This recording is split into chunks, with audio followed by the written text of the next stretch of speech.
चलिए अब देखते हैं कोरोना टॉप 20। प्रधानमंत्री नरेंद्र मोदी आज रात 8 बजे देश को संबोधित करेंगे। पीएमओ ने ट्वीट कर यह जानकारी दी। लॉकडाउन के 54 दिन में यह उनका 5वां देश के नाम संदेश होगा। पहली बार उन्होंने 19 मार्च को देश को संबोधित किया था। इस बार वे लॉकडाउन के चौथे फेज पर बातचीत कर सकते हैं।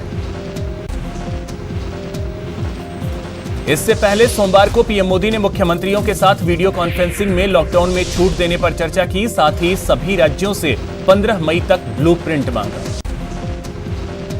कोरोना संकट के बीच भारतीय रेलवे आज से कुछ यात्री ट्रेनों की सेवाएं शुरू करने जा रही है। सभी ट्रेनें नई दिल्ली से चलेंगी या दूसरे शहरों से दिल्ली आएंगी। इनमें सिर्फ एसी कोच होंगे। आज से चलने वाली विशेष 15 ट्रेनों में से 2 ट्रेनों का जयपुर और कोटा स्टेशनों पर ठहराव होगा। नई दिल्ली अहमदाबाद नई दिल्ली स्पेशल ट्रेन का जयपुर और नई दिल्ली मुंबई नई दिल्ली स्पेशल ट्रेन का कोटा में ठहराव होगा। स्क्रीनिंग और सैनिटाइजेशन के लिए हर यात्री को 90 मिनट पहले स्टेशन पहुंचना जरूरी होगा और सोशल डिस्टेंसिंग का पालन करना होगा।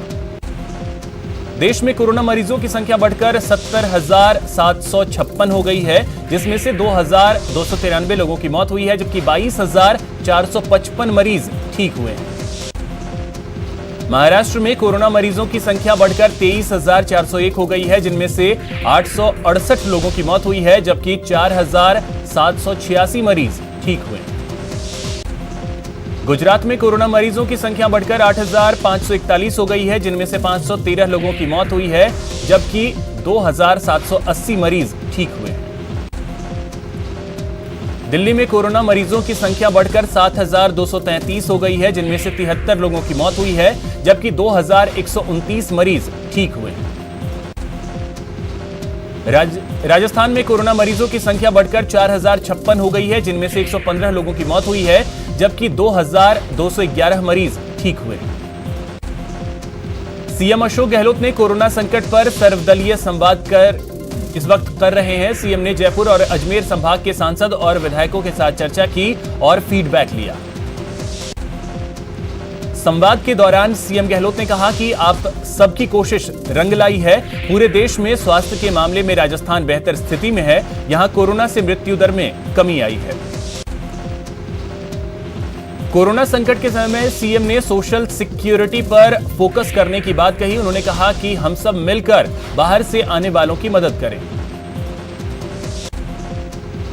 तो वहीं सीएम गहलोत ने कोरोना को गांव में न फैलने देने पर जोर दिया। उन्होंने कहा कि गांव में संक्रमण फैलने से रोकना होगा, साथ ही बुजुर्ग लोगों का विशेष ध्यान रखना होगा। जोधपुर के एमडीएम हॉस्पिटल में भी प्लाज्मा थेरेपी से कोरोना का इलाज होगा। बीजेएस कॉलोनी के रहने वाले चंद्रभान ने इसके लिए अपना प्लाज्मा भी डोनेट कर दिया है। चंद्रभान ने इलाज के बाद कोरोना को मात दी थी।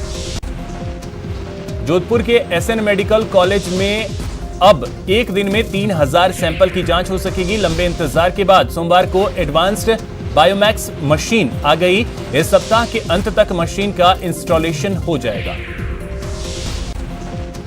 श्रीगंगानगर की एक फैक्ट्री में काम करने वाले यूपी के 24 मजदूरों को स्पेशल बस से उनके घर रवाना किया गया। फैक्ट्री संचालक ने दोनों राज्यों के प्रशासनिक अधिकारियों से बात कर मजदूरों की घर वापसी की अनुमति ली और फिर बस का इंतजाम किया। इधर अलवर के बानसूर से मध्य प्रदेश के करीब 177 प्रवासी मजदूरों को बसों से रवाना किया गया। ये मजदूर हरियाणा और राजस्थान के दूसरे जिलों से पैदल चलकर मध्य प्रदेश जा रहे थे। बीकानेर पूर्व की विधायक सिद्धि कुमारी ने अपने विधानसभा क्षेत्र के लिए राशन किट से भरी गाड़ियों को रवाना किया।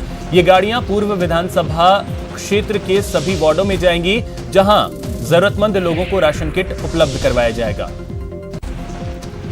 अलवर के कर्फ्यूग्रस्त लीली गांव और कंटेनमेंट एरिया में तैनात कोरोना वॉरियर्स को स्थानीय लोगों ने फल और सैनिटाइजर बांटे।